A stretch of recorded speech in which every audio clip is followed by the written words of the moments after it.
सदाशिवसमारम्भां शङ्कराचार्यमध्यमाम् अस्मदाचार्यपर्यन्तां वन्दे गुरुपरम्पराम्। हरिः ओं श्रीगुरुभ्यो नमः। हरिः ओं वासुदेवसुतं देवं तं सचानूरमर्दनं देवकी परमानन्दं కృష్ణం వందే జగద్గురుం. మనం భగవద్గీత 134వ క్లాస్లో ఉన్నాం. 133వ క్లాస్లో 12వ అధ్యాయాన్ని ముగించుకున్నాము. అందువల్ల ఈ క్లాస్లో అధ్యాయం 12 ఆయన భక్తి యోగం యొక్క సారాంశము చూద్దాం. భగవద్గీతను 3 షట్కాలుగా విభజించవచ్చని చూసాం. ఈ 12వ అధ్యాయం 2వ షట్కానికి ముక్తాయింపు పలుకుతున్నది.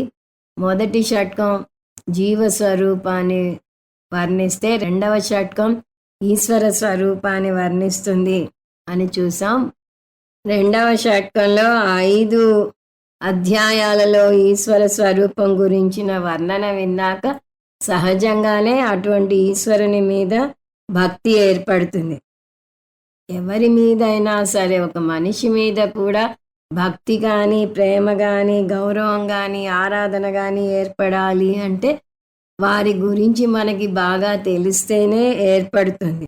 అతనితో చనువుగా పెరిగాక అతనంటే భక్తో ఆరాధనో అతన్ని బట్టి ఏర్పడుతుంది.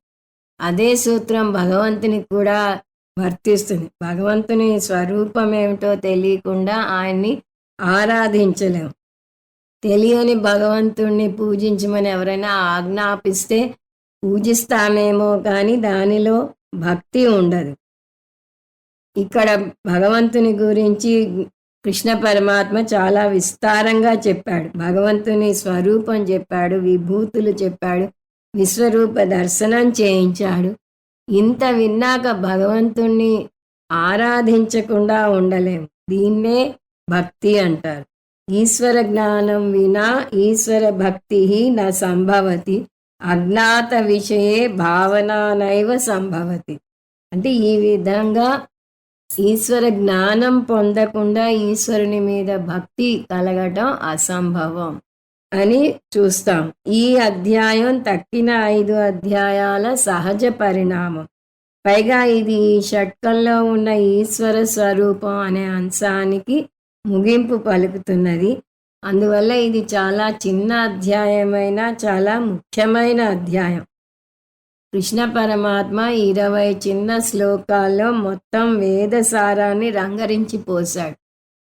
భగవద్గీత ఉపనిషత్తుల సారం అని నేర్చుకుంటాం. ఉపనిషత్తులే కాదు, వేద పూర్వ భాగం గురించి కూడా భగవద్గీతలో చూస్తాం. కర్మ ఉపాసనల గురించి వేద పూర్వ భాగంలో వస్తాయి. వాటి గురించి కూడా కృష్ణ పరమాత్మ అంత ముందు చెప్పాడు. ఇప్పుడు మళ్ళీ కర్మ ఉపాసనల గురించి కూడా ఈ అధ్యాయంలో కూడా చెప్పాడు. చిన్న అధ్యాయం కాబట్టి ఎవరైనా ఇది కంటతాపడటానికి తేలిగ్గా ఉంటుంది అని కంటతాపడతారు. కానీ ఆ కారణం ఆచరణ పరంగా సరిపోతుంది. కానీ అసలు గొప్పతనం దాని సారంలో ఉంది. వేద పూర్వ భాగాన్ని, వేద అంత భాగాన్ని మొత్తం ఒక్క అధ్యాయంలో పొందుపరిచాడు కృష్ణ పరమాత్మ. ఆ విధంగా 12వ అధ్యాయం వేద సారం. ఇది మనం చెప్పడం కాదు, కృష్ణ పరమాత్మే తన ఆఖరి శ్లోకంలో చెప్పాడు. ఏతు ధర్మ్యామృతమిదం యథోక్తం పర్యుపాసతే అన్నాడు. ధర్మ్యాం అంటే ఈ అధ్యాయం వైదిక ధర్మం యొక్క సారం అని తనే చెప్పాడు. పైగా ఈ అధ్యాయంలో మనకి భక్తి యోగం గురించి ఉన్న అపోహ కూడా తొలుగుతుంది. శంకర భాష్యానికి ఉపభాష్యం రాసిన రామరాయ కవి భక్తి యోగం అంటే 3వ యోగం కాదు అని ఈ అధ్యాయం గురించిన భాష్యంలో వివరిస్తారు. రామరాయ కవి భక్తి యోగం అంటే 3వ యోగం కాదు అని 3 కారణాలు చూపిస్తారు. మొదటిది, కృష్ణ పరమాత్మ 2 యోగాల గురించే 3వ అధ్యాయంలో చెప్పాడు. లోకేస్మిన్ ద్వివిధా నిష్ఠా పురా ప్రోక్త మయానక జ్ఞానయోగేన సాంఖ్యానాం కర్మయోగేన యోగినాం. సో జ్ఞానయోగం కర్మయోగం ఈ రెండే ఉన్నాయి అని కృష్ణ పరమాత్మే చెప్పాడు. కాబట్టి మూడవ యోగం ఉంది అని చెప్పటానికి కృష్ణ పరమాత్మ నుంచి ప్రూఫ్ ఏమీ మనకి లేదు. రెండవ కారణం, భక్తి యోగం అన్న పేరు పెట్టారు కాబట్టి కర్మయోగం జ్ఞానయోగం లాగా ఇది కూడా ఒక యోగం అని అనటానికి వీల్లేదు. అలా చెప్పాలంటే భగవద్గీతలో 18 అధ్యాయాలకి యోగం పేరు వస్తుంది. అప్పుడు 18 యోగాలు ఉన్నాయనాలి, 3 యోగాలు కాదు. అర్జున విషాద యోగంలో ఏ యోగం ఉంది, దైవాసుర సంపద్ విభాగ యోగంలో ఏ యోగం ఉంది. యోగం అంటే ఇక్కడ విషయం లేదా సంగతి అని అర్థం తీసుకోవాలి. తర్వాత మూడవ కారణం, అర్జునుడు అడిగినప్పుడు కూడా రెండిటి గురించే అడిగాడు. శ్లోకంలో అర్జునుని ప్రశ్న సారాంశం చూస్తే సగుణ ఉపాసకుడి గురించి ఏవం సతతయుక్తాహ అని చెప్పాడు. తర్వాత జ్ఞానయోగి గురించి అక్షరం అవ్యక్తం అన్నాడు. అర్జునుడు కూడా అర్థం చేసుకున్నాడు 2 యోగాలే ఉన్నాయి అని. కాబట్టి భక్తి యోగం అనేది మూడవ యోగం కాదు. భక్తి యోగం అనేది కొన్ని సాధనల మేలు కలయిక. అది ఎలాగో చూద్దాం. ఈ అధ్యాయాన్ని ప్రధానంగా 2 భాగాలుగా విభజించవచ్చు అని చూసాం. అవి 1 భక్తి యోగం శ్లోకాలు 1 నుంచి 12 వరకు, 2 భక్తి యోగ ఫలము శ్లోకాలు 13 నుంచి 20 వరకు. ముందు మొదటి 2 శ్లోకాల్లో ఉపోద్ఘాతాన్ని చూస్తాము. భక్తి యోగం వివరణలోకి కృష్ణ పరమాత్మ అడుగు పెట్టే ముందు అర్జునుడు అడిగిన ఒక ప్రశ్నకి జవాబు చెప్తున్నాడు. ఇంతకుముందు అధ్యాయంలో అంటే 11వ అధ్యాయంలో కృష్ణ పరమాత్మ సగుణ ఈశ్వరుని గురించి వివరించాడు, విశ్వరూప దర్శనం చేయించాడు. దాని అర్థం ఏమిటి? ఈశ్వరుడే జగత్తు అంతటా ఉన్నాడు. జగత్తుగా ఉన్న ఈశ్వరుని విశ్వరూప ఈశ్వరుడు అంటారు. విశ్వరూప ఈశ్వరుడు సగుణ ఈశ్వరుడు అవుతాడు, ఎందుకంటే జగత్తులో గుణాలు ఉన్నాయి కాబట్టి. అంతేకాక ముందు అధ్యాయాల్లో నిర్గుణ ఈశ్వరుని స్వరూపం నేర్చుకున్నాడు. అందువల్ల అర్జునునికి సహజంగానే ఒక సందేహం కలిగింది. అదేమిటి, సగుణ ఈశ్వరుడు ఎక్కువ నిర్గుణ ఈశ్వరుడు ఎక్కువ అనే సందేహం కలిగింది. ఈ సందేహం నుంచి ఇంకొక సందేహం ఏమని వస్తుంది, సగుణ భక్తి గొప్పదా నిర్గుణ భక్తి గొప్పదా, సగుణ ఉపాసకుడు శ్రేష్ఠుడా నిర్గుణ బ్రహ్మజ్ఞాని శ్రేష్ఠుడా? సాధారణంగా అందరూ సగుణ ఈశ్వరుని వైపే ఆకర్షింపబడతారు. అందువల్లనే ఈ సందేహంతోనే ఈ అధ్యాయం మొదలైంది. అర్జున ఉవాచ ఏవం సతతయుక్తాయే భక్తాస్త్వాం పర్యుపాసతే ఏ చాప్యక్షరమవ్యక్తం తేషాం కే యోగవిత్తమాః. సగుణ ధ్యానం గొప్పదా నిర్గుణ ధ్యానం గొప్పదా అని అడిగాడు. నిజానికి అర్జునుని ప్రశ్నే తప్పు. 2 సమాన వస్తువుల మధ్య పోలిక ఉంటుంది, కానీ భిన్న స్థాయిలకు చెందిన వాటి మధ్య పోలిక ఉండదు. ఉదాహరణకు కాఫీ తాగుతారా టీ తాగుతారా అని అడగగలం, లేదా కప్పులో తాగుతారా గ్లాసులో తాగుతారా అని అడగగలం, కానీ కాఫీ తాగుతారా కప్పు తాగుతారా అని అడగలేం. కానీ కృష్ణ పరమాత్మ అర్జునుడు అడిగిన ఈ ప్రశ్నకు అతన్ని కించపరచకుండా అవమానపరచకుండా హాస్యం చేయకుండా నర్మగర్భంగా జవాబు చెప్పాడు. సగుణ భక్తులు గొప్పవారు, నిర్గుణ భక్తులు నన్ను పొందుతారు అన్నాడు. ఎందుకంటే సగుణ భక్తి లేనిదే నిర్గుణ భక్తి అసంభవం, నిర్గుణ భక్తికి రానిదే సగుణ భక్తి అసంపూర్ణం. అందువల్ల ప్రతి ఒక్కరూ సగుణ భక్తిలో ఉండి దాని ద్వారా నిర్గుణ భక్తికి రావాలి.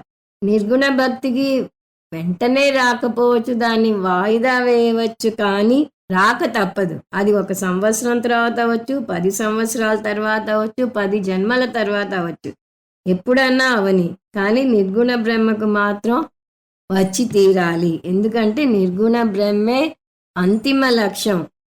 కేనోపనిషత్తు ఖరాఖండిగా చెప్పేస్తుంది ఏమని, తదేవ బ్రహ్మత్వం విద్ధి నేదం యదిదం ఉపాసతే. ఆ బ్రహ్మవు నువ్వే అని తెలుసుకో. నువ్వు ఉపాసన చేసే భగవంతుడు బ్రహ్మ కాదు, భగవంతుని ఉపాసన చేసే నువ్వు బ్రహ్మవు అంటుంది. అందువల్ల అర్జునుని ప్రశ్నకు కృష్ణ పరమాత్మ జవాబు రెండూ చేయాలి. సగుణ ఉపాసన చేసి నిర్గుణ బ్రహ్మకు రావాలి.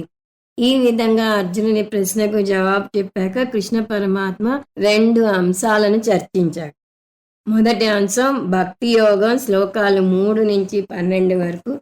భక్తి యోగం అంటే ఒక ప్రత్యేకమైన సాధన కాదు, అనేక ఆధ్యాత్మిక సాధనలతో కూడినది అని అర్థం చేసుకోవాలి.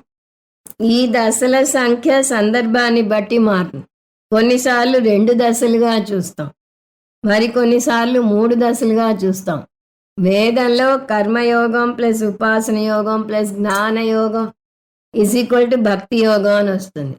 కానీ కృష్ణ పరమాత్మ ఈ 3 దశలను ఇంకా చిన్నవి చేసి 5 దశల నిచ్చెనగా ఏర్పాటు చేశాడు. ఈ 5 దశలు ఒక్కొక్క మెట్టు ఎక్కుతూ పైకి రావాలి. 5 మెట్లున్న నిచ్చెనలో ఏ మెట్టు ఎక్కువ అని అడగగలమా? ఈ మెట్లన్నీ ఎక్కే పై భాగానికి చేరుకోవాలి. అలాగే ఈ 5 దశలు ఒక్కొక్కటి దాటుకుంటూ పైకి రావాలి. ముందు కింద నుంచి పైకి చూసి వాటి వివరణ చూశాక కృష్ణ పరమాత్మ ఎలా చెప్పాడో చూద్దాం. 1 కర్మయోగం స్థాయి 1 సకామ కర్మ ప్రధాన కర్మయోగం. 2 కర్మయోగం స్థాయి 2 నిష్కామ కర్మ ప్రధాన కర్మయోగం. 3 ఉపాసన యోగం స్థాయి 1 ఏకరూప ఈశ్వర ధ్యానం. 4 ఉపాసన యోగం స్థాయి 2 అనేక రూప ఈశ్వర ధ్యానం. 5 జ్ఞానయోగం అక్షర ఉపాసన. 1 కర్మయోగం స్థాయి 1 సకామ కర్మ ప్రధాన కర్మయోగం. ఇది మొట్టమొదటి స్థాయి. దీన్ని ఎవరైనా తేలిగ్గా ఆచరించవచ్చు. ఇది సకామ కర్మ అంటే కోరికలు తీర్చుకోవడానికి చేసే పూజ. మనిషి కోరికలు అనంతం. పైగా ఆ కోరికలు ఈ జన్మలో పుట్టినవే కావు, జన్మ జన్మలుగా తీసుకువచ్చినవై ఉంటాయి. మనిషికి ఏ కోరిక ఎక్కువగా ఉంటే ఆ పరిసరాల్లో పుడతాడు అంటారు. అందువల్ల కోరికలు ఉండి తీరుతాయి. వాటి కోసం కామ్యకర్మలు చేస్తారు. శాస్త్రం అయినా పర్వాలేదు, ముందుగా వాటితో మొదలెట్టండి అంటుంది. ఈ పదాన్ని 9వ అధ్యాయంలో చూసాం. యోగం అంటే సంపాదించటం, క్షేమం అంటే దాన్ని కాపాడుకోవటం. మనిషికి చాలా సంపాదించాలనే తపన ఉంటుంది. అది కూడా తన కోసం కాదు, ముందు తరాలు తిన్నా తరగనంత ఆస్తి పోగేయాలనే తపన ఉంటుంది. ఆడపిల్లలు ఉంటే ఒక విధమైన తపన, మగపిల్లలు ఉంటే ఇంకొక రకం తపన ఉంటూ ఉంటుంది. ఆస్తి సంపాదించగానే సరిపోదు, దాన్ని నిలబెట్టుకోవటం ఇంకా పెద్ద ప్రయాస. దాని గురించి ఇంకా పెద్ద బెంగ. అలా కాక బ్రహ్మచారిగా ఉంటే ఒక సమస్య, పెళ్ళైతే భార్య వైపు చుట్టాల గురించిన తాపత్రయాలు కూడా ఎక్కువ అవుతాయి, బాధ్యతలు పెరుగుతాయి, కోరికలు కూడా దానితో పాటు పెరుగుతాయి. ఆలయానికి వెళ్ళినా, స్వామీజీ దగ్గరికి వెళ్ళినా, వారి గురించి ఏ కోరిక ఉన్నా లేకపోయినా వారి పిల్లలనో వారి మనవళ్లనో దీవించమని ప్రత్యేకించి మొక్కుకుంటూ ఉంటారు. సో ఈ యోగక్షేమ ప్రధాన కర్మను కర్మయోగంగా ఎలా మలుచుకోవాలి అంటే, యోగక్షేమం కోసం పాటుపడండి, తప్పులేదు. కానీ అది ధర్మపరంగా చేయండి, ఈశ్వర ప్రసాదంగా స్వీకరించండి వచ్చిన ఫలాన్ని అని కృష్ణ పరమాత్మ చెప్పాడు. 2 కర్మయోగం స్థాయి 2 నిష్కామ కర్మ ప్రధాన కర్మయోగం. ఈ యోగక్షేమాల కోసం కొన్నాళ్ళు పాటుపడ్డాక కొంత పరిపక్వత వస్తుంది. దీనికి అంతు పొంతు లేకుండా ఉంది, నా యోగక్షేమాల భారాన్ని భగవంతునికే అప్పచెప్తాను అనే స్థాయికి ఎదుగుతారు. భగవంతుడే చెప్తాడు, యోగక్షేమం వహామ్యహం, నీ యోగక్షేమాలు నేనే చూసుకుంటాను అని చెప్తాడు. సో ఈ స్థాయిలో భగవంతుని మీద భారం వేసి నిష్కామ కర్మ చేస్తాడు. అంటే పంచమహాయజ్ఞాలు, సంఘసేవ అవి చేస్తాడు. వీటిని పరోపకార కర్మలు అని కూడా అంటారు. ఇక్కడ ఈశ్వరార్పణ భావనతో చేస్తాడు. అక్కడ కోరికతో చేస్తే ఇక్కడ ఈశ్వరార్పణ భావంతో చేస్తాడు. ఈ 2 దశలను కలిపి కర్మయోగం అంటారు. కర్మయోగం నిర్వచనం మనం ఎప్పుడూ చూసేదేమిటి? ఈశ్వరార్పణ భావన ప్లస్ ఈశ్వర ప్రసాద బుద్ధి. మొదటి స్థాయిలో ఈశ్వర ప్రసాద బుద్ధి అలవడితే రెండవ స్థాయిలో ఈశ్వరార్పణ భావన అలవడుతుంది. కర్మయోగం అన్నా కూడా భక్తిలోకే వస్తుంది. ఈశ్వర ప్రసాద బుద్ధితో ఫలాన్ని స్వీకరిస్తున్నాడు, ఈశ్వరార్పణ భావనతో కర్మ చేస్తున్నాడు అంటే ఈశ్వర చింతన లేకుండా ఇవి చేయలేడు. అంటే ఈశ్వరుని మీద భక్తి ఉంటేనే అది సాధ్యం. ఇప్పుడు 3 ఉపాసన యోగం స్థాయి 1 ఏకరూప ఈశ్వర ధ్యానం. ఇష్టదేవత ఉపాసనను ఏకరూప ఈశ్వర ధ్యానం అంటారు. ఇది 3వ మెట్టు. ఎంతసేపు బాహ్యముఖంగా పరుగులు తీసే మనసు ఇప్పుడు అంతర్ముఖం అవడానికి సిద్ధపడుతుంది. ఒక దేవతను ఎన్నుకుని ఆ దేవత మీద ఉపాసన చేయడానికి మొదలెడతారు. అందువల్ల యోగక్షేమాలను 2వ మెట్టులో భగవంతునికి అర్పించగలిగితే ఇప్పుడు ఈశ్వర ధ్యానం చేయడానికి కొంత సమయం ఏర్పడుతుంది. కాసేపన్నా అన్ని చింతలు పక్కన పెట్టి లేదా భగవంతునికి అర్పించి ధ్యానం మీద ఏకాగ్రత చూపగలుగుతారు. దీని అభ్యాస యోగేనా అన్నాడు కృష్ణ పరమ. కానీ దీనిలో ఉండే ప్రతికూల పరిస్థితి ఏమిటి అంటే ఒక్క దేవుణ్ణే ఇష్టపడితే తక్కిన దేవుళ్ళ మీద అది ద్వేషంగా మారే ప్రమాదం. 4 ఉపాసన యోగం స్థాయి 2 అనేక రూప ఈశ్వర ధ్యానం. అందువల్ల ఏ దేవతనైతే పూజిస్తున్నారో ఆ దేవుణ్ణే సర్వవ్యాపకంగా ఉన్నట్టుగా అర్థం చేసుకోవాలి. విష్ణుమూర్తిని ప్రార్థిస్తే సర్వం విష్ణుమయం జగత్తు అంటారు. ఆ దేవుడు అంతటా ఉన్నాడు అంటే ఆ దేవునిలో తక్కిన దేవుళ్ళు కూడా వస్తారు.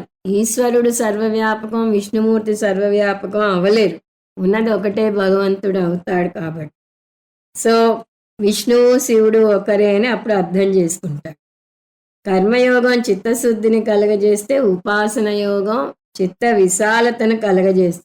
ఆ విధంగా 2 కలిపి జ్ఞానయోగ్యత ప్రాప్తిని కలగజేస్తాయి. అంటే సాధన చతుష్టయ సంపత్తిని కలగజేస్తాయి. తత్వబోధలో ఈ దశలు చూస్తాం. జ్ఞానం పొందాలంటే సాధన చతుష్టయ సంపత్తి ఉండాలి. సాధన చతుష్టయ సంపత్తి ఉండాలంటే కర్మయోగం ఉపాసన యోగం పాటించి తీరాలి. కర్మయోగం ఉపాసన యోగం పాటించి తీరాలి అంటే ఇప్పటి వరకు చూసిన భక్తి యోగంలోని ఈ 4 దశలను పాటించి ఉండాలి. అన్నీ కలిపి ఒక్క ముక్కలో చెప్పాలి అంటే భక్తి యోగం అంటే ఆత్మజ్ఞానం పొందడానికి కావలసిన మానసిక సంసిద్ధతను పొందడం. 5 జ్ఞానయోగం అక్షర ఉపాసన. అక్షర ఉపాసన అని ఎందుకన్నారు అంటే నిర్గుణ బ్రహ్మని అక్షరం బ్రహ్మ అని ఉపనిషత్తుల్లో చూస్తాం. జ్ఞానం పొందటానికి సాధకుడు భక్తి యోగంలోని 5వ దశకు చేరుకోవాలి. అందువల్ల దీన్ని జ్ఞానయోగం అంటారు. స్వస్వరూపానుసంధానం భక్తిరీత్యభిధీయతే వివేక చూడామణిలో వస్తుంది. జ్ఞానయోగం అంటే స్వస్వరూప జ్ఞానం. స్వస్వరూపం గురించి తెలుసుకోవటాన్ని భక్తి అంటారు. ఇందులో 3 దశలు ఉన్నాయి. మళ్ళీ అవి శ్రవణ మనన నిధిధ్యాసనలు. శ్రవణం అంటే ఒక క్రమ పద్ధతిలో క్రమం తప్పకుండా కొన్ని సంవత్సరాల పాటు ఒక సమర్థవంతమైన గురువు వద్ద వేదాంతాన్ని అభ్యసించాలి. వేదాంతం అంటే నిర్గుణ బ్రహ్మను బోధించే శాస్త్రం. మొదటి 4 దశలు సగుణ బ్రహ్మకు చెందినవైతే 5వ దశ నిర్గుణ బ్రహ్మ జ్ఞానానికి చెందింది. ఈ నిర్గుణ బ్రహ్మ జ్ఞానాన్ని పొందాలి. కృష్ణ పరమాత్మ ఇక్కడ ఈ విషయం చెప్పలేదే, మీరెలా కొత్తగా చెప్తున్నారు అంటే కృష్ణ పరమాత్మ 4వ అధ్యాయంలో చెప్పిన దాన్ని ఇక్కడ గుర్తు తెచ్చుకోవాలి అంతే. తద్విద్ధి ప్రణిపాతేన పరిప్రశ్నేన సేవయ ఉపదేక్ష్యంతి తే జ్ఞానం జ్ఞానినః తత్వదర్శినః అన్నాడు. అంటే ఓ గురువు దగ్గరికి వెళ్ళి ఆయన వద్ద శ్రవణం చేయి అర్జున అన్నాడు కృష్ణ పరమాత్మ. గురువే లేకుండా సొంతంగా జ్ఞానం పొందిన వారి సంగతి ఏమిటి? బుద్ధి ఊరుకోదు, అలా ప్రశ్నలు వేస్తూనే ఉంటుంది. మనం మాట్లాడేది సాధారణ నియమం గురించి, కానీ అక్కడక్కడ కొందరు ప్రత్యేక వ్యక్తులు ఉంటారు. Every rule has an exception అని ఒక రూల్. ఇప్పుడు రామానుజన్ మ్యాథమెటిక్స్లో ఒక మేధావి. ఆయన ఏ గురువు దగ్గరకు వెళ్ళలేదు, ఏ స్కూల్లోనూ విద్య పొందలేదు. ఆయన సొంతంగా పొందాడు కదా అని స్కూళ్ళు గురువులు ఉండకూడదు అని కొట్టివేయగలమా? అది అర్థం లేని మాట. అందువల్ల మనం సాధారణ నియమం గురించి మాట్లాడుతున్నప్పుడు అసాధారణ వ్యక్తుల గురించి చెప్పకూడదు. గురువు చెప్పినా వెంటనే అర్థం కాని మనం స్వంతంగా నేర్చుకుంటే ఏం అర్థం చేసుకుంటాం? అర్థం కాకపోయినా పర్వాలేదు, అపార్థం మాత్రం చేసుకోకూడదు శాస్త్రాన్ని. అందువల్ల గురువు అవసరం. మననం అంటే మననంలో నిశ్చయ జ్ఞానం కలుగుతుంది. తద్బ్రహ్మ అహం అస్మి, అహం బ్రహ్మ అస్మి అని నేర్చుకుంటాం. అంత తేలిగ్గా బుద్ధి ఈ వాక్యాన్ని స్వీకరించలేదు. అది స్వీకరించేదాకా మన బుద్ధి ఏ విధమైన ఆటంకం కలగజేస్తుందో గ్రహించి దానికి సంబంధించిన సందేహాన్ని పారద్రోలాలి. ఈ నిశ్చయ జ్ఞానం కలగడానికి మననం తోడ్పడుతుంది. నిధిధ్యాసనం, జ్ఞానం పొందుతాం కానీ ఆ జ్ఞాన నిష్టలో నిలబడటం చాలా కష్టం. మనలో ఉన్న పూర్వ వాసనలు, విపర్యయ భావనలు అంటారు, అవి అంత తేలికగా పోవు. దానికి నిధిధ్యాసనం తోడ్పడుతుంది. నేను పరిమితి ఉన్న జీవిని, నేను అల్పజ్ఞుణ్ణి అని కొన్ని భావనలు మనలో వేళ్ళు ఊనుకుని ఉంటాయి. వాటిని పారద్రోలి అహం బ్రహ్మస్మి జ్ఞానంలో నిలబడాలి అంటే అది చాలా కష్టం.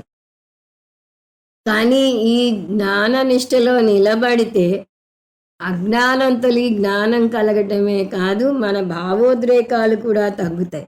మనకున్న సమస్యలన్నీ మనసు స్థాయిలో ఉన్నాయి. రాగద్వేషాలు, కామక్రోధాలు, భయాందోళనలు అన్నీ మనసుని కుదిపివేస్తూ ఉంటాయి. ఇవన్నీ కలిపి సంసారం అంటాం. కానీ బుద్ధి నుంచి మనసులోకి జ్ఞానం దిగాలి అంటే నిధిధ్యాసనం దానికి తోడ్పడుతుంది. అలా మనసులో స్థిరపడేదాకా నిధిధ్యాసనం చేయాలి.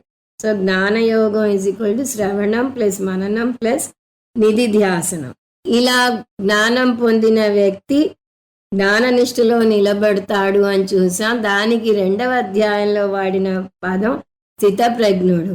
ఈ విధంగా కృష్ణ పరమాత్మ భక్తిని 5 దశలుగా వివరించాడు. మొదటి 4 స్థాయిలు వేద పూర్వ భాగానికి చెందినవైతే చివరి దశ వేద అంత భాగానికి చెందుతుంది. ఇవన్నీ 3 నుంచి 12 శ్లోకాల్లో 5 దశల భక్తి యోగం కింద చూసాం. కానీ ఇక్కడ ఒక విషయం గుర్తుంచుకోవాలి. ఈ 5 దశలు ఇక్కడ వర్ణించినంత స్పష్టంగా మన జీవితంలో తెలియవు. అంటే మొదటి దశ కొన్ని రోజులు పాటించి తర్వాత 2వ దశకు వచ్చి తర్వాత మొదటి దశను వదిలేసాము అని ప్రత్యేకించి చెప్పలేం. మనకి తెలియకుండానే మనం ఈ దశలు దాటుతూ ఉంటాం. ఒక్కో సమయంలో ఒక్కో దశ కొట్టొచ్చినట్టు తెలుస్తుంది. ఒక దశ దాటి ఇంకొక దశకు వస్తారు అని ప్రత్యేకించి చెప్పలేం. ఇది కింద నుంచి పైకి వెళ్ళే మార్గం. కృష్ణ పరమాత్మ పైనుంచి కిందకు చెప్పుకు వచ్చాడు. అది ఎలా చెప్పాడో మనం ఒక టేబుల్ కింద చూద్దాము. 5 మెట్ల భక్తి యోగము, ఒక విహంగ వీక్షణము, శ్లోకాలు 3 నుంచి 12 వరకు. మన ఈ హెడ్డింగ్స్ కింద చూద్దాం. శ్లోకాలు, సంఖ్య, దశ పేరు, శ్లోకంలో పదం, అంటే ఏమిటి, ఎలా పాటించాలి, ఫలం ఏమిటి, ఎందుకు కష్టం. మొట్టమొదటిది శ్లోకాలు 3 నుంచి 5 వరకు సంఖ్య, కృష్ణ పరమాత్మ భాషలో మొదటి సంఖ్య. ఆ దశ పేరు జ్ఞానయోగం. శ్లోకంలో కృష్ణ పరమాత్మ వాడిన పదం అక్షరం పర్యుపాసతే. అంటే ఏమిటి? నిర్గుణ బ్రహ్మ జ్ఞానం పొందటం. నిర్గుణ బ్రహ్మ జ్ఞానం లక్షణాలు ఇక్కడ కృష్ణ పరమాత్మ చెప్పినవి. ఇంద్రియ అగోచరం, మనో అగోచరం, వాగ్ అగోచరం, దేశకాల అతీతం. ఎలా పాటించాలి? ఆత్మజ్ఞానాన్ని పొందాలి. ఇది శ్రవణ మనన నిధిధ్యాసనల ద్వారా పొందాలి. ఇవి పొందటానికి సాధకునికి ఉండాల్సిన లక్షణాలు శమము, దమము, చిత్త వైశాల్యత. ఈ దశ పాటిస్తే కలిగే ఫలం ఏమిటి? తే మామేవ ప్రాప్నువంతి అన్నాడు కృష్ణ పరమాత్మ. అంటే వారు నన్నే పొందుతారు. నన్నే పొందుతారు అంటే మోక్షం పొందుతారు అని అర్థం. కానీ ఈ దశ పాటించటం కష్టమైతే కిందికి దిగిరండి అన్నాడు. ఎందుకు కష్టం? ఆత్మ గురించిన జ్ఞానం పొందటం కష్టం. ఎందుకు కష్టం అంటే అది ఇంద్రియ అగోచరం కాబట్టి. అది కాక మనం అంత తేలిగ్గా అహంకార మమకారాలను పారద్రోలలేం. అవి ఉంటే ఈ జ్ఞానం పొందటం కష్టం. పైగా మనసుని సంసిద్ధం చేసుకోకపోయినా జ్ఞానం పొందటం కష్టం. అందువల్ల ఈ లక్షణాలు మీకు లేకపోతే ఒక మెట్టు కిందకి దిగిరండి అంటున్నాడు కృష్ణ పరమాత్మ. అది 2వ మెట్టు చూద్దాం. శ్లోకాలు 6 నుంచి 8 వరకు, సంఖ్య 2, దాని పేరు అనేక రూప ఈశ్వర ధ్యానం. శ్లోకంలో వచ్చిన పదం మాం ధ్యాయంత ఉపాసతే. అంటే ఏమిటి? ఈశ్వరుణ్ణి అంతటా చూస్తాడు సాధకుడు. అంటే భగవంతుడే లక్ష్యంగా ఉంటుంది అతనికి. ఎలా పాటించాలి? ఈ అనేక రూప ఈశ్వర ధ్యానం అంకిత భావంతో చేయాలి అంటే అనన్య భక్తి చూపాలి. అనన్య భక్తి చూపాలి అంటే బుద్ధిలో విశ్వరూప ఈశ్వర జ్ఞానం కలగాలి. ఫలం ఏమిటి? మృత్యు సంసార సాగరాత్ నచిరాత్ అన్నాడు కృష్ణ పరమాత్మ. అంటే మృత్యు సంసార సాగరాన్ని త్వరలోనే దాటుతాడు అన్నాడు. కానీ ఈ సాధన చేయటం ఎందుకు కష్టం అంటే కొంతమందికి విశాల దృక్పథం ఉండదు. ఎందుకు ఉండదు అంటే వారు కొంతమందిని ద్వేషించకుండా ఉండలేరు. విశ్వరూప దర్శనంలో దేన్ని ద్వేషించకూడదు, అంతటా పరమాత్మ ఉన్నాడంటారు కాబట్టి దేని మీద ద్వేష భావన ఉండదు. అలా ఉండి తీరుతుంది అంటే ఇక్కడ నేను ఉండలేను అంటే ఇంకొక మెట్టు దిగిరండి అంటున్నాడు కృష్ణ పరమాత్మ. అది శ్లోకం 9లో చూస్తాము. 3వ దశ, దీని పేరు ఏకరూప ఈశ్వర ధ్యానం. కృష్ణ పరమాత్మ వాడిన పదం అభ్యాస యోగం. అంటే ఏమిటి? ఇష్టదేవత ఉపాసన. రాముడు, కృష్ణుడు, దేవి, దుర్గా ఎవరు కావాలంటే వారిని తీసుకుని వారి మీద ఉపాసన చేయటం.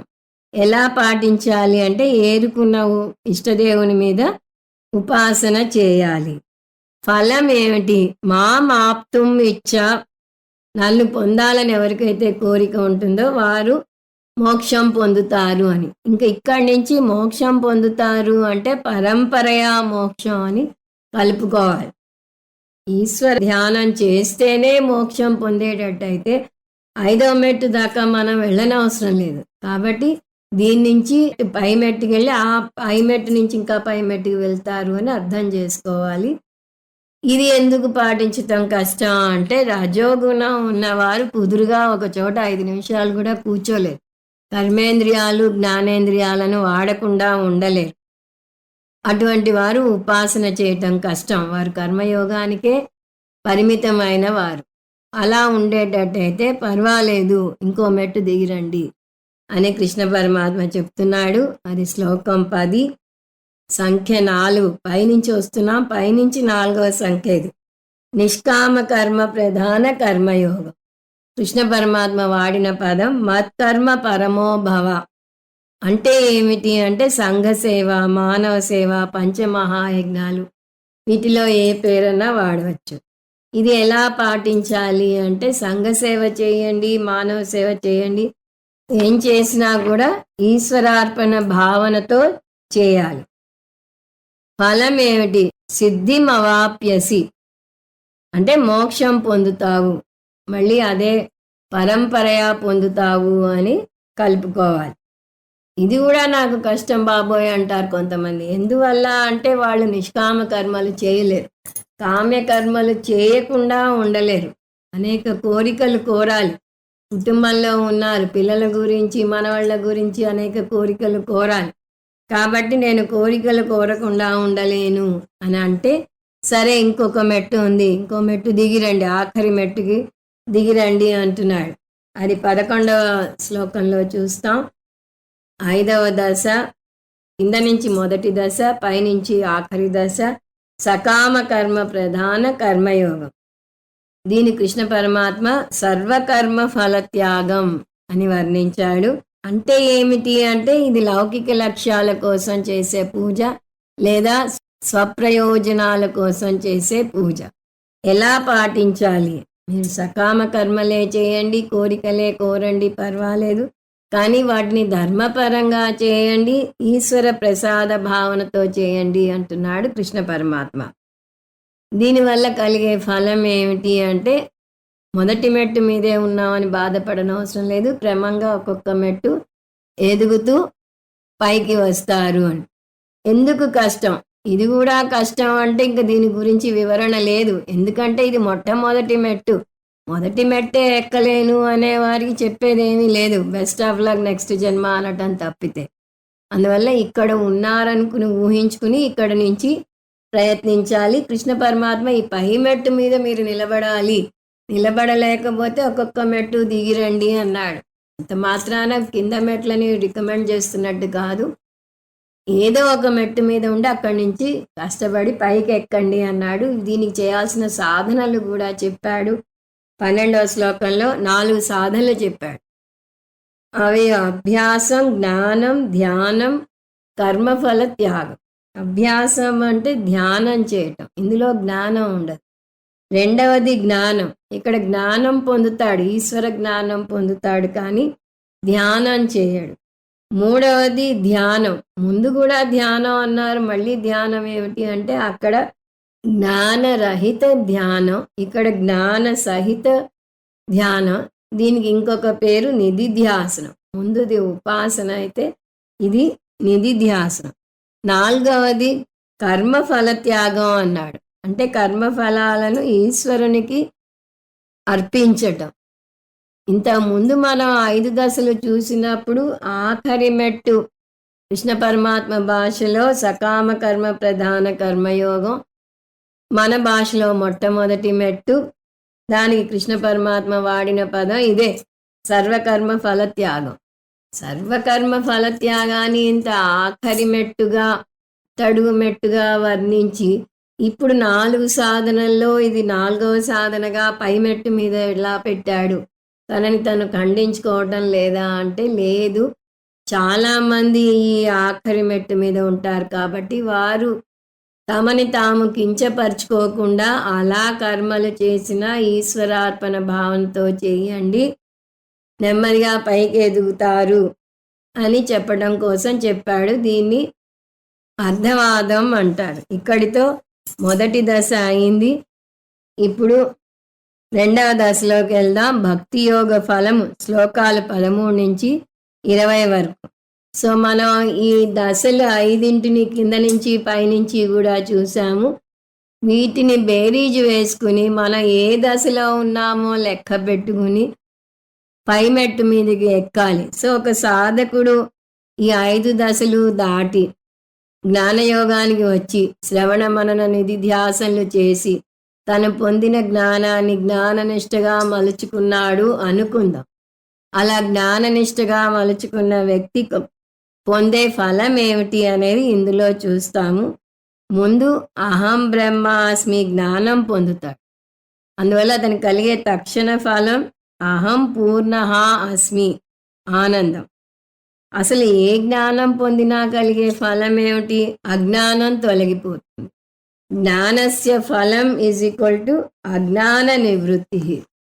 ఫిజిక్స్ జ్ఞానం పొందితే ఫిజిక్స్ అజ్ఞానమే తొలగుతుంది, కెమిస్ట్రీ అజ్ఞానం తొలగదు. అలాగే ఇంగ్లీష్ జ్ఞానం పొందితే ఇంగ్లీషు అజ్ఞానమే తొలగుతుంది. అదేవిధంగా ఆత్మజ్ఞానం పొందితే ఆత్మ అజ్ఞానం తొలగుతుంది. ఏ జ్ఞానమైనా బుద్ధిలో కలుగుతుంది, కానీ ఆత్మజ్ఞానం ప్రత్యేకత ఏమిటి అంటే బుద్ధిలో కలిగిన ఈ జ్ఞానం మనసును కూడా మారుస్తుంది. అందువల్ల బుద్ధిపరంగా అజ్ఞానం తొలగితే మనసు పరంగా సంసారం నుంచి విడిపడతాడు. అది ఎలా సాధ్యం? బుద్ధిలో జ్ఞానం కలిగితే మనసులో ఉండే రాగద్వేషాలు ఎలా పోతాయని సందేహం రావచ్చు. జ్ఞానానికి భావోద్రేకాలకు ఉన్న సంబంధం ఏమిటి అని సందేహం కలుగుతుంది. ఈ సంబంధం అంత ప్రత్యక్షంగా తెలీదు. బుద్ధిపరంగా ఒక విషయాన్ని నేర్చుకుంటే మనసు పరంగా సంసార భావన ఎలా పోతుంది? ఇది వేదాంత శాస్త్రంలోని ప్రాథమిక అంశం. ఈ వివరణను మనం 12వ అధ్యాయం చూస్తున్నప్పుడు గుర్తించలేదు. ఇప్పుడు సందర్భం వచ్చింది కాబట్టి చూద్దాం. వేదాంతం ఆత్మజ్ఞానం కలగజేసేటప్పుడు నేర్పించే మొట్టమొదటి అంశం ఏమిటి? అహం పూర్ణః అంటుంది. అంటే పూర్ణత్వ భావనను పెంపొందిస్తుంది. అంటే అహం సత్యం, జ్ఞానం, అనంతం బ్రహ్మ అని నేర్పిస్తుంది. అనంతం అంటే ఆనందం. నేను ఆనంద స్వరూపుణ్ణి, నేను సచ్చిత్ ఆనంద స్వరూపుణ్ణి అని నేర్పిస్తుంది. ఆనందం అంటే మనం మామూలుగా చెప్పే హ్యాపీనెస్ కాదు, అది పరిపూర్ణ భావన. నాకు ఏ లోటు లేదు అనే భావనని పెంపొందిస్తుంది. కానీ మనం పుట్టడమే అజ్ఞానంతో పుట్టాం. ఇంగ్లీష్ తెలియదు, ఫిజిక్స్ తెలియదు, కెమిస్ట్రీ తెలియదు, ఆత్మ గురించి కూడా తెలియదు. ఎదిగిన కొద్దీ ఒక్కొక్క సబ్జెక్టు తెలుసుకుంటూ వాటి గురించిన అజ్ఞానాలను పారదోలుకుంటూ వస్తున్నాం. అదేవిధంగా ఆత్మజ్ఞానం పొందితే ఆత్మ అజ్ఞానం కూడా పోతుంది. ఎవరైనా నువ్వు ఎవరు అని అడిగితే అహం సత్యం, జ్ఞానం, అనంతం బ్రహ్మ అని చెప్పవచ్చు. కానీ అలా చెప్పలేకపోతున్నాము అంటే మనం జ్ఞానం పూర్తిగా పొందలేదు అని అర్థం. అహం పూర్ణ జ్ఞానం లేకపోవటం వల్ల అహం అపూర్ణ అనుకుంటుంది. ఒక అజ్ఞానం అనేక అపోహలకు దారితీస్తుంది. అజ్ఞానం ఈజ్ ఈక్వల్ టు సంసారం అని చెప్పేటప్పుడు కొన్ని మెట్లు చెప్తాం. అజ్ఞానం వల్ల నేను కర్త అనుకుంటున్నాం. కర్త అనుకోవటం వల్ల అనేక కర్మలు చేస్తున్నాం. కర్మలు చేయటం వల్ల వాటికి సంబంధించిన పుణ్యపాపాలు కలుగుతాయి. పుణ్యపాపాలు కలగటం వల్ల వాటిని సుఖదుఖాల రూపంలో అనుభవించాలి. సుఖదుఖాల రూపంలో అనుభవించాలి అంటే ఈ జన్మ సరిపోదు కాబట్టి పునరపి జననం పునరపి మరణం పొందుతూ రావాలి. ఇవన్నీ కలిపి సంసారం. అందువల్ల అజ్ఞానం మనని సంసారంలో పడవేస్తుంది. ఈ అజ్ఞానాన్ని సాంకేతిక పరిభాషలో చెప్పాలి అంటే అధ్యాస అంటారు. అధ్యాస అంటే అపోహ. నేను పూర్ణుడను అనే జ్ఞానం లేకపోవటం వల్ల నేను అపూర్ణుడను అనే అపోహలో ఉన్నాం. ఈ అపోహ బుద్ధి స్థాయిలో ఉంటుంది. సో మొదటి దశ బుద్ధి స్థాయి. ఆత్మజ్ఞానం వల్ల నేను బుద్ధిలో అపోహలో ఉన్నాను. రెండవ దశ ఈ అపోహను ఆధారంగా చేసుకుని నేను పూర్ణత్వం పొందటానికి అనేక విధాలుగా ప్రయత్నం చేస్తాను. బాల్యంలో ఉండగా బెలూన్లు, బొమ్మలు నాకు అపూర్ణత్వాన్ని పోగొడతాయి, నాకు పూర్ణత్వాన్ని ఇస్తాయి అనుకుని వాటిని పొందటానికి ప్రయత్నిస్తాను. ఒక వయసు వచ్చాక పూర్ణత్వం అర్థం మారుతుంది. పెళ్లి చేసుకుంటే పూర్ణత్వం కలుగుతుంది, పిల్లలు పుడితే పూర్ణత్వం కలుగుతుంది అని ఆ విధంగా నా సంసారాన్ని పెంచుకుంటూ పోతాను. బృహదారణ్యకోపనిషత్తులో బ్రహ్మ కూడా తను ఒంటరిగా ఉన్నాడని, తోడు కావాలని అనుకున్నాడని వస్తుంది. తస్మాత్ రమతే తద్వితీయం ఇచ్చతే. ఆ విధంగా తన ఆనందం పొందడానికి ద్వితీయం కావాలి అని బ్రహ్మ అనుకున్నాడట. ఆ విధంగా మనం జీవితం అంతా పూర్ణత్వం పొందటం కోసం ఏదో ఒకటి కోరుతూనే ఉంటాం. దీన్ని కామం అంటారు. ఇది మానసిక స్థాయికి చెందింది. సో కామం సమస్య మానసిక స్థాయిలో, అజ్ఞానం సమస్య బుద్ధి స్థాయిలో అని చూసాం. స్థాయిలో కలిగిన అపూర్ణత్వ భావన మనసు స్థాయిలో కామానికి దారితీస్తుంది.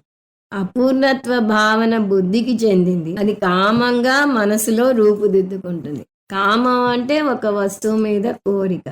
ఆ కోరిక తీరకపోతే అది క్రోధానికి దారితీస్తుంది. కోరిక తీరితే లోభానికి దారితీస్తుంది. ఎలాగైనా కామం సమస్య. కామం క్రోధానికి కానీ లోభానికి కానీ దారితీస్తుంది. వీటితో పాటు తక్కిన మోహ మదమాశ్చర్యాలను కూడా కలుపుకోవచ్చు. కామ క్రోధ లోభ మోహ మదమాశ్చర్యాలను కలిపి అరిషడ్వర్గాలు అంటారు. వీటన్నింటికి మూలం కామం. కామానికి మూలం అపూర్ణత్వ అధ్యాస. అంటే మన సమస్య మన భావోద్రేకాలు నిజమే, కానీ వాటికి మూల కారణం ఏమిటి? అజ్ఞానం. అందువల్ల శాస్త్రాన్ని అధ్యయనం చేసి మన అజ్ఞానాన్ని పారద్రోలితే అజ్ఞానజనిత భావోద్రేకాలను ఆటోమేటిక్గా అది పారద్రోలుతుంది. అజ్ఞానం వల్ల పొరపాటు చేస్తాం. అజ్ఞానం పోతే మళ్ళీ పొరపాట్లను విడిగా పారద్రోలని అవసరం లేదు, అజ్ఞాన జనిత పొరపాటు కూడా మాయమవుతుంది. ఆ పొరపాటునే అధ్యాస అంటారని చూసాం. ఆ విధంగా జ్ఞానం పొందితే అది కాలక్రమేణా మన భావోద్రేకాలను కూడా తగ్గిస్తుంది. ఎప్పుడైతే మనం నేను పూర్ణుడను అని అర్థం చేసుకుంటామో అప్పుడు మనకి ఏదైనా కోరే అవసరం ఎందుకు ఉంటుంది? ప్రజహాతి యదా కామాన్ సర్వాన్ పార్థ మనోగతాన్ ఆత్మన్యేవ ఆత్మనా తుష్టః స్థితప్రజ్ఞస్థ దోచ్యతే అని కృష్ణ పరమాత్మ చెప్పాడు. కోరికలు తొలగిపోయి ఆత్మజ్ఞానం పొందితే ఆత్మలోనే రమిస్తాడు జ్ఞాని. అటువంటి జ్ఞానిని స్థితప్రజ్ఞుడు అంటారు అని చెప్పాడు కృష్ణ పరమాత్మ. అక్కడే కొన్ని స్థితప్రజ్ఞ లక్షణాలు చెప్పాడు. ఇక్కడ కూడా మళ్ళీ 20 లక్షణాలను చెప్తున్నాడు కృష్ణ పరమాత్మ. వాటిని వివరంగా చూసే ముందు వాటి సారం చూద్దాం. మనిషి వ్యవహారాలన్నీ 3 స్థాయిల్లో ఉంటాయి: కర్త, భోక్త, ప్రమాత. కర్త అంటే కర్తగా అనేక కార్యక్రమాలను చేస్తాడు, అనేక కర్మలను చేస్తాడు. భోక్త అంటే తను చేసిన ప్రతి ఒక్క కర్మకి భోక్తగా ఫలాన్ని అనుభవిస్తాడు. మంచి అవని చెడు అవని కర్మ ఫలాలను అనుభవిస్తాడు. ప్రమాత అంటే ప్రమాతగా అనేక విషయాలను నేర్చుకుంటాడు. ఇప్పుడు జ్ఞానం పొందే వ్యక్తిని ప్రమాత అంటారు. అతను ప్రమాణం వాడి ప్రమేయం గురించి తెలుసుకుంటాడు. ఈ 3 స్థాయిల్లోనూ పూర్తి మార్పు వస్తుందని చెప్పాడు కృష్ణ పరమాత్మ. ఆ మార్పులు ఏమిటో చూద్దాం. కర్తగా మార్పు ఏమిటి? కర్తగా తను ఎందుకు పనిచేస్తున్నాడు? ఇది ఇంత ముందు కూడా చూసాం. అజ్ఞానం వల్ల తను అపూర్ణుణ్ణి అనుకుని తను కర్త అనుకుని అనేక కర్మలు చేస్తాడు. పూర్ణత్వం పొందటం కోసం చేస్తాడు ఈ కర్మలను. అంటే కోరికలు తీరటానికి కర్మలు చేస్తాడు. ఇంతవరకు పూర్ణత్వం పొందటానికి కర్మలు చేస్తే జ్ఞానం పొందాక జ్ఞాని పూర్ణత్వంతో కర్మలు చేస్తాడు. ఎప్పుడైతే జ్ఞానికి పూర్ణత్వ భావన ఉంటుందో అప్పుడే ఎవరి మీద ద్వేషం ఉండదు. గుండె నిండా ప్రేమ, దయ ఉంటాయి. అందరినీ సమానంగా చూస్తాడు. ప్రేమతో పనులు చేస్తాడు కాబట్టి ఎవరి నుంచి ఏమీ ఆశించకుండా చేస్తాడు. దానివల్ల పనులను వ్యవహార దక్షతతో చేయగలుగుతాడు. అందువల్ల కర్తగా పూర్ణత్వంతో, ప్రేమతో, దక్షతతో కర్మలు చేస్తాడు జ్ఞాని. 2 భోక్త పూర్ణత్వ భావనతో కర్మలు చేస్తాడు కాబట్టి అతనికి షాక్ అబ్జార్బర్స్ ఉంటాయి. అందరికీ వచ్చే కోపం, చిరాకులు అతనికి వెంటనే రావు. 3 ప్రమాత ప్రమాతగా సమత్వం కలిగి ఉంటాడు. మానవమానాలకు, సుఖ దుఃఖాలకు, శీతోష్ణాలకు చలించడు. రెండింటినీ సమానంగా చూస్తాడు. అంటే కర్త, భోక్త, ప్రమాతలుగా జ్ఞానిలో మార్పులు వస్తాయి. ఆ మార్పులు కృష్ణ పరమాత్మ ఎలా చెప్పాడో ఇప్పుడు వివరంగా శ్లోకం పరంగా చూసుకొద్దాం. ఇక్కడ కూడా ఒక చిన్న టేబుల్గా చూడవచ్చు. జ్ఞాని అలవర్చుకునే 20 విలువలు 12వ అధ్యాయంలో శ్లోకం, సంఖ్య, శ్లోకంలో పదం, అర్థం. అధ్యాయం 2లో స్థితప్రజ్ఞ లక్షణాలు చెప్పినప్పుడు కొన్ని వాడాడు. వీటికి సరిపోయే పదాలను కొన్నిటిని మనం ఏరుకున్నాం. సో ఒక్కొక్కటిగా చూసుకొద్దాం. శ్లోకం 13లో 7 లక్షణాలను వర్ణించాడు కృష్ణ పరమాత్మ. మొట్టమొదటిది అద్వేష్ట సర్వభూతానాం. జ్ఞానికి ఎవరి మీద ద్వేష భావన ఉండదు అన్నాడు. 2వ అంశం మైత్రః, మిత్రభావన. జ్ఞానికి అందరి మీద మిత్రభావన ఉంటుంది, అందరినీ సమానంగా చూస్తాడు. కరుణః అంటే దయ, దయ చూపిస్తాడు. తర్వాత నిర్మమః అంటే మమకారం లేకపోవటం. నా వారు, నా ఆస్తి, నా ఉద్యోగం అనే మమకారం లేకుండా ఉండాలి. నిరహంకారః అంటే అహంకారం లేకపోవటం. ఈ 2 కలిపి సంసారానికి ఒక నిర్వచనం. అహంకార, మమకారాలు. జ్ఞానికి ఈ 2 ఉండవు. ఇక్కడ 2వ అధ్యాయంలోనూ కృష్ణ పరమాత్మ వాడిన పదం నిర్మమో నిరహంకారః, 2 కలిపి వాడాడు.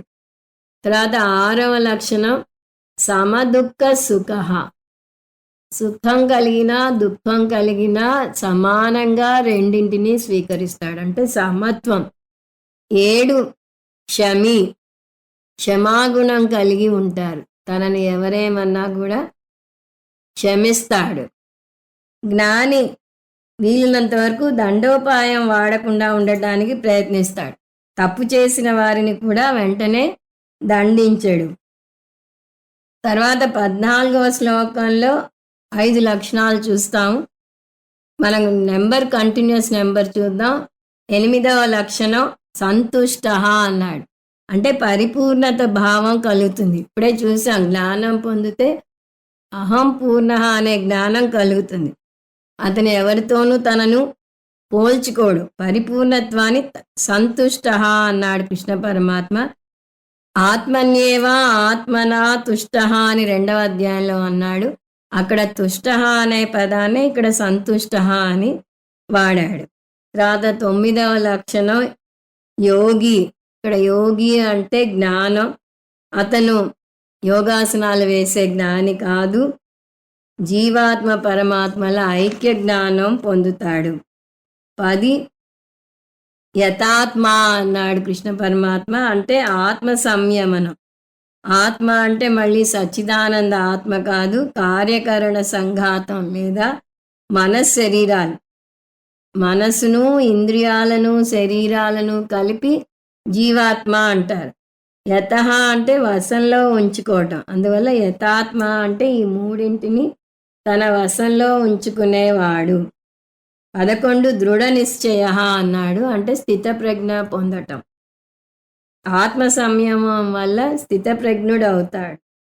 వేదాంత విద్యను శ్రవణ మననాలలో నేర్చుకుంటే నిస్సంశయ జ్ఞానం కలుగుతుంది. నిధిధ్యాసనం వల్ల ఆ జ్ఞానంలో నిలబడగలుగుతాడు అని చూసాం. 12 మయ్యర్పిత మనోబుద్ధి అన్నాడు కృష్ణ పరమాత్మ. అంటే అంకిత భావం అని చూసాము. మనసు, బుద్ధి రెండు కూడా తను పొందిన ఈశ్వర జ్ఞానం మీదే నిలపాలి. జ్ఞానికి 3 ఛానల్స్ ఉంటాయని చూసాం. అవి ఏకరూప ఛానల్, అనేక రూప ఛానల్, అరూప ఛానల్. అతని ఆలయానికి వెళ్తే ఏకరూప ఈశ్వరుని కొలుస్తాడు. అమర్నాథ్, కేదార్నాథ్, గంగోత్రి లాంటి సుందర ప్రాంతాలకు వెళితే ప్రకృతిలో అనేక రూప ఈశ్వరుని దర్శనం చేసుకుంటాడు. అహం బ్రహ్మాస్మి జ్ఞాననిష్టలో ఉన్నప్పుడు అరూప ఈశ్వర భక్తిలో ఉంటాడు. సింపుల్గా చెప్పాలంటే ఇలా ఈ 3 ఛానల్స్.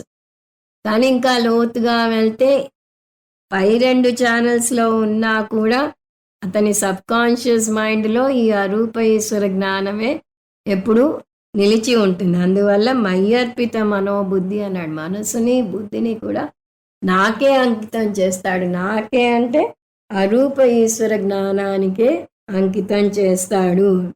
తర్వాత 15వ శ్లోకంలో జ్ఞాని జీవన్ముక్తి పొందుతాడు అని మనం చెప్తూ ఉంటాం. ఆ జీవన్ముక్తి అంటే ఏమిటి అనే ప్రశ్నకి జవాబు చెప్తున్నాడు ఇక్కడ. హర్షామర్ష భయోద్వేగై ముక్త అన్నాడు. 2వ అధ్యాయంలో వీతరాగ భయక్రోధ స్థితధీర్ మునిరుచ్యతే అన్నాడు. ఎవరైతే రాగం, భయం, క్రోధం నుంచి బయటపడతారో అతన్ని స్థితప్రజ్ఞుడు అంటారు అని అక్కడ చెప్పాడు. ఇక్కడ ఒక కాంపౌండ్ వర్డ్ వాడాడు. వాటిని విడదీస్తే 4 పదాలు వస్తాయి. హర్షం, అమర్షం, భయం, ఉద్వేగం. హర్షం అంటే అతిశయించిన ఉత్సాహం. ఉత్సాహం ఉండొచ్చు, తప్పులేదు. కానీ ఆ ఉత్సాహం తీవ్ర రూపం దాలిస్తే అది చాలా ప్రమాదకరం. బుద్ధిపరంగా చూస్తే అది విచక్షణా శక్తిని కోల్పోతుంది. శరీరపరంగా చూస్తే ఆ షాక్ తట్టుకోలేక చనిపోయిన వారు కూడా ఉంటారు. అమర్షం అంటే చిరాకు, అసహనం, దీనివల్ల పుట్టుకొచ్చిన ఈర్ష. ఎవరన్నా మనకన్నా ఎక్కువ స్థాయిలో ఉంటే భరించలేం. అది కూడా ముఖ్యంగా మన రంగంలో ఉంటే అసలు భరించలేం. వారిని విమర్శించటమో, వారిని కిందకి లాగటానికి ప్రయత్నించటమో చేస్తాం. భయం, జరిగిపోయిన వాటి భయం, జరగబోయే వాటి గురించిన భయం, ఇలా జరుగుతుందేమో అని ఊహించుకున్న భయం ఇంకా ఎక్కువ ఉంటుంది. తర్వాత ఉద్వేగం, ఉద్వేగం అంటే మానసిక అలజడి. అది ఈ భవిష్యత్తు గురించిన భయం వల్ల, అంటే అమర్షం లేదా భయం వల్ల కలిగే ఆందోళన, దుఃఖం లాంటి మానసిక అలజడి. జ్ఞానికి ఈ 4 లక్షణాలు ఉండవు. ఎందుకంటే అతను వేటికి చలించడు. సమదుఃఖ సుఖః అని చూసాం. ఏదొచ్చినా అతను సమానంగా స్వీకరిస్తాడు కాబట్టి ఈ చిన్న చిన్న వాటికి అతను చలించడు. తర్వాత 16లో మళ్ళీ 6 లక్షణాలను చూస్తాం. అవి 14వ లక్షణం అనపేక్ష, అంటే ఆపేక్ష లేని వ్యక్తి. దేనిని అతను ఆశించడు. సర్వం పరవశం దుఃఖం అని అర్థం చేసుకుంటాడు. ఎవరి మీదైనా ఆధారపడితే దుఃఖం కలుగుతుంది, తన మీదే ఆధారపడితే ఈ దుఃఖం ఉండదు. తర్వాత 15 శుచి. జ్ఞాని బాహ్య శుచి, ఆంతర శుచి కూడా పాటిస్తాడు. అతను దేన్ని పట్టించుకోడు అనుకోవటం ఒక పొరపాటు. తర్వాత 16 దక్ష, సమర్థత. ఏ పనిని చూసినా అతను సమర్థవంతంగా చేస్తాడు. ప్రతిదానికి రెచ్చిపోడు.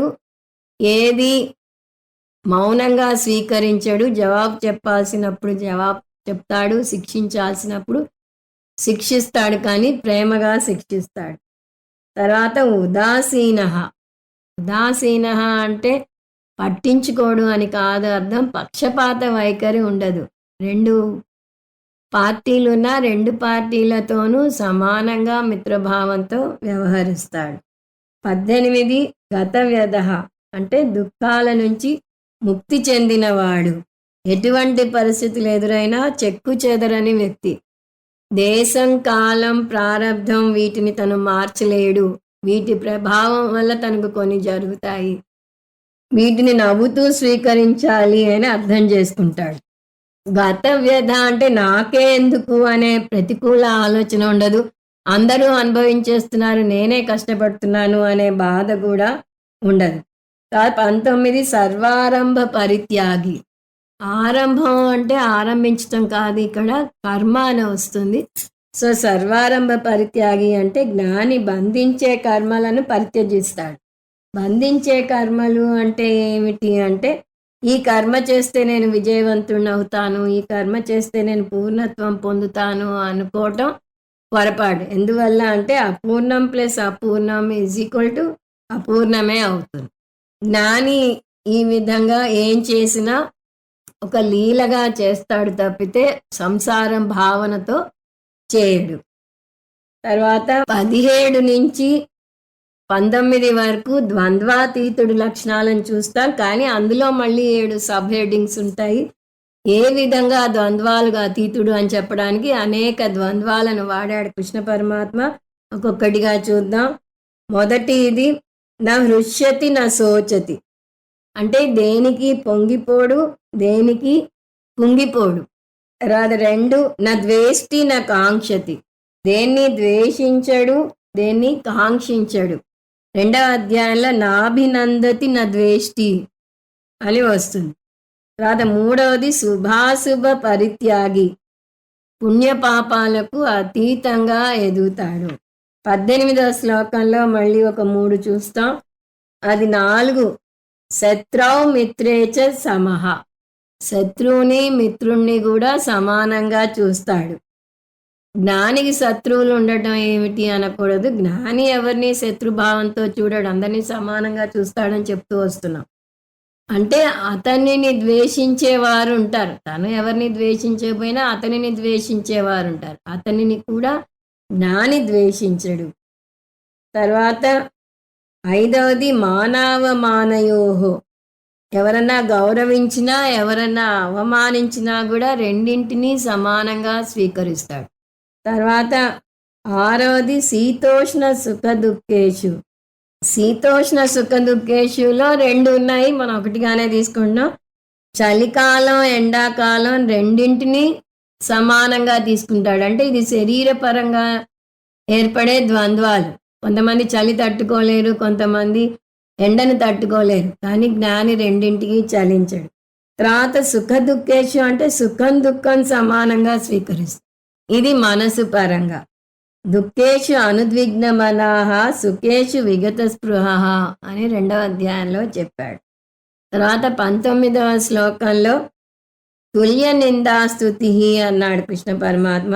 మానవమానయోలో శరీరపరంగా గౌరవించిన అవమానపరిచిన అంటే దండ వేసినా నీ కాదు ఈ దండ అన్నా కూడా పట్టించుకోడు. ఇక్కడ తుల్య నిందాస్తుతిలో మాటల తూటాలు విసిరినా అనేక ప్రశంసలతో ముంచెత్తినా కూడా చలించడు అని దీని అర్థం.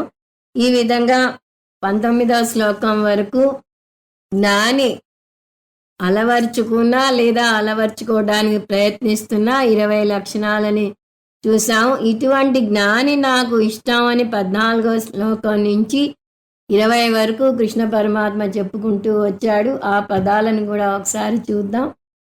14లో యో మద్భక్త సమే ప్రియ అన్నాడు.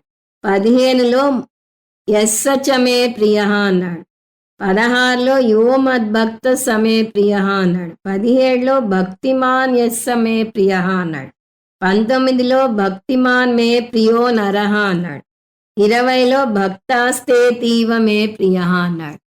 అంటే 7వ అధ్యాయంలో 4 భక్తుల గురించి చెప్పినప్పుడు జ్ఞాని భక్తి అందరిలోకి శ్రేష్ఠుడు, అతను నాకు ఇష్టం ఎందుకంటే అతనే నేను నేనే అతను అని చెప్పాడు. ఇక్కడ ఈ జ్ఞాని భక్తి లక్షణాలను వివరంగా చెప్పుకొచ్చాడు. దాని సూత్రభూత శ్లోకం అంటే దీన్ని ఇక్కడ వివరణ అని చూడవచ్చు.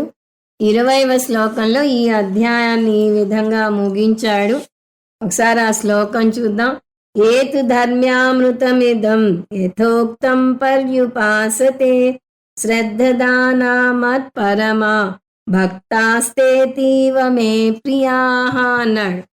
అంటే ఇదం యథోక్తం పర్యుపాసతే, ఎవరైతే ఈ భక్తి యోగాన్ని మనం చూసిన 5 దశలను పైనుంచి కింద నుంచి కూడా చూసాం, ఈ 5 దశలను చెప్పినట్టుగా పాటిస్తారో వారు జ్ఞాని అవుతారు అన్నాడు. ధర్మామృతం బోధ ఏమిటి? అమృతం అంటే శాశ్వత ఫలాన్ని ఇస్తుంది. ధర్మ్యం అంటే ఈ బోధ నా సొంతంగా చేసింది కాదు, వేదాలను అనుసరించి చేసిన బోధ అని కృష్ణ పరమాత్మ స్పష్టం చేశాడు. శ్రద్ధదానాహ అది కూడా శ్రద్ధగా పాటిస్తే, మత్పరమాహ నన్నే అంతిమ లక్ష్యంగా పెట్టుకుని పాటిస్తే, తే భక్త అతీవ మే ప్రియాహ ఆ భక్తులు నాకు అత్యంత ప్రియ భక్తులు అవుతారు అంటున్నాడు కృష్ణ పరమాత్మ. శ్రద్ధ ఉంటే ఇటువంటి భక్తి యోగం ఫలం ఇచ్చి తీరుతుంది అని అర్థం చేసుకోవాలి. అటువంటి భక్తుడు జ్ఞాని భక్తుడు అవుతాడు. జ్ఞాని భక్తుడు నాకు చాలా ప్రియమైన వ్యక్తి అన్నాడు కృష్ణ పరమాత్మ. ఓం తత్సదితి శ్రీమద్భగవద్గీతాసు ఉపనిషత్సు బ్రహ్మ విద్యాయాం యోగశాస్త్రే శ్రీకృష్ణార్జున సంవాదే భక్తియోగో నామ 12ోऽధ్యాయః. హరి ఓం తత్సత్. ఇది శ్రీమద్ భగవద్గీతయందు ఉపనిషత్తులయందు బ్రహ్మ విద్యయందు యోగశాస్త్రమునందు శ్రీకృష్ణార్జున సంవాదమునందు భక్తియోగము అనే 12వ అధ్యాయం. ఓం తత్సత్. సర్వం శ్రీకృష్ణార్పణమస్తు. ఓం పూర్ణమద పూర్ణమిదం పూర్ణాత్ పూర్ణముదచ్యతే పూర్ణస్య పూర్ణమాదాయ పూర్ణమేవావశిష్యతే. ఓం శాంతి శాంతి శాంతి. హరి ఓం. శ్రీ గురుభ్యో నమః. హరి ఓం.